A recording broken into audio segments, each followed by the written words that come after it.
Bismillahirrahmanirrahim. Assalamualaikum warahmatullahi wabarakatuh. Alhamdulillahirrabbilalamin. Puji syukur kita panjatkan kehadirat Allah subhanahu wa ta'ala yang telah memberikan kita rahmat, hidayah dan inayahnya. Allahumma salli ala Sayyidina Muhammad wa ala ali Sayyidina Muhammad. Tak lupa pula salawat serta salam marilah kita haturkan baginda kita Al-Mustafa Muhammad sallallahu alaihi wasallam serta keluarganya, para sahabat-sahabatnya dan pengikutnya yang rela berkorban untuk berjuang menegakkan agama Islam di dunia yang fana ini. Semoga perjuangan beliau diterima di sisi Allah Subhanahu wa taala. Amin amin ya rabbal alamin. Perkenalkan, nama saya Midun Jufri,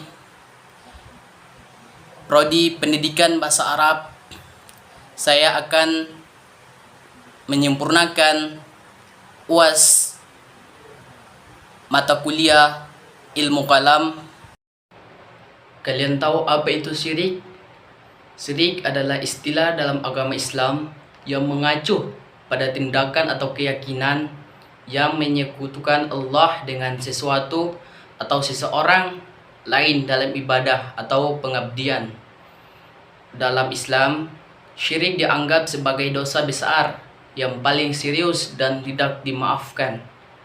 Karena Islam bertentangan dengan prinsip dasar tauhid atau keyakinan akan keesaan Allah Subhanahu wa taala. Berikut ini bentuk-bentuk syirik. Yang pertama itu syirik dalam ibadah atau syirik akbar. Syirik akbar ini terjadi ketika seseorang yang menyekutukan Allah dalam ibadah langsung, yaitu beribadah kepada selain Allah atau menganggap ada Tuhan selain Allah. Contohnya adalah menyembah berhala, berdoa kepada makhluk lain seperti jin atau orang-orang suci, atau menganggap bahwa nabi, wali atau tokoh agama tertentu memiliki kekuatan ilahi. Yang kedua, syirik kecil atau syirik asghar. Syirik kecil merupakan penyekutuan dalam hal-hal yang lebih kecil atau tidak langsung dalam ibadah. Contohnya adalah riya atau beribadah untuk pamer kepada orang lain, takabur atau sombong atas amal ibadah, dan kawarij atau kelompok yang menyangka rukun muslim lainnya karena dosa-dosa tertentu. Yang ketiga, syirik dalam niat atau syirik dalam hati. Bentuk syirik ini terjadi ketika seorang menyekutukan Allah dalam niat atau motivasi dalam beribadah. Misalnya beribadah Allah atau beribadah atau beramal hanya untuk mendapatkan pujian dan pengakuan dari orang lain, bukan semata untuk mendekatkan diri kepada Allah Subhanahu wa taala. Yang keempat, syirik dalam asma dan sifat atau syirik fi asma wa sifat. Bentuk syirik ini terjadi ketika seseorang memberikan atribut atau sifat yang seharusnya hanya dimiliki oleh Allah kepadanya. Selainnya, contohnya adalah menganggap bahwa makhluk memiliki pengetahuan mutlak, kekuasaan yang absolut atau pengawasan yang sempurna seperti yang hanya dimiliki oleh Allah Subhanahu wa taala.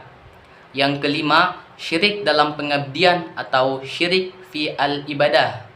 Bentuk syirik ini terjadi ketika seseorang mengabdikan diri secara eksklusif kepada selain Allah atau menganggap bahwa selain Allah memiliki kuasa yang sama atau lebih tinggi dalam mengatur urusan hidup.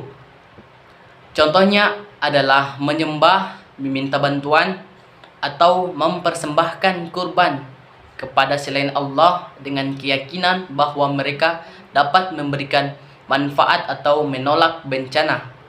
Keenam, syirik dalam tawassul. Bentuk syirik ini terjadi ketika seseorang mencari perantara atau perantaraan dalam ibadah kepada Allah Subhanahu wa taala dengan keyakinan bahwa perantara tersebut memiliki kekuatan atau pengaruh yang independen mendapatkan keridhaan Allah, meskipun tawassul sendiri bisa diterima jika dilakukan dengan cara yang benar. Jika kita pahami secara keliru dan menyebabkan seseorang menyekutukan Allah, maka itu menjadi syirik. Bentuk-bentuk syirik. Yang pertama itu penyembahan berhala. Syirik dengan menyembah atau mempersembahkan ibadah kepada yang berhala atau patung-patungan sebagai Tuhan atau sembah selain Allah. Yang kedua, berdoa kepada selain Allah. Syirik ini dengan menganggap bahwa makhluk lain seperti jin, orang-orang suci, atau individu tertentu memiliki kekuatan ilahi dan berdoa kepada mereka untuk memperoleh manfaat atau pertolongan. Yang ketiga, mengklaim kesaktian atau kekuatan gaib. Syirik dengan menganggap bahwa individu tertentu memiliki kekuatan atau kesaktian gaib yang dapat memberikan manfaat atau memberi kepada Allah Subhanahu wa taala. Allahu a'lam bishawab. Semoga materi yang saya bawakan ini bermanfaat bagi kalian semua, terutama kepada diri saya dan kepada kalian. Wassalamualaikum warahmatullahi wabarakatuh.